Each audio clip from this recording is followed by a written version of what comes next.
New recipe कांदे पोहे। आता आपण एक पोहे घेतलेत, ते चांगले धुवून घेतलेत. 2-3 माणसांसाठी हे पोहे आहेत आणि धुवून भिजत ठेवलेत 10-15 मिनटं.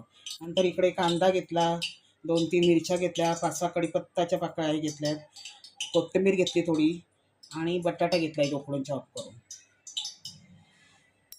प्रथम कढई ठेवली इथे गॅसवर,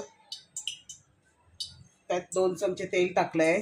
तेल तडतडलं की त्यात राई टाकायची, राई त्याला तडतडून द्यायची, जिरं टाकायचं, तडलं का मिरची, कढीपत्ता, मिरची,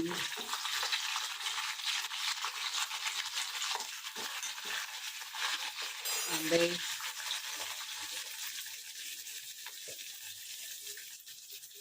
कांदा मऊ झाला की त्यात मी थोडे तळून ठेवलेले शेंगदाणे टाकते, हिंग टाकते 1 चमचा. हिंग पचायला चांगला असतो, पोहे खाताना आपल्याला त्रास होत नाही खाऊन झाल्यावर. मीठ टाकते चवीनुसार. किंचित साखर टाकायची, आपल्या चवीनुसार आपली किंचित साखर टाकायची, पोह्याला चांगली चव येते. हळद टाकायची,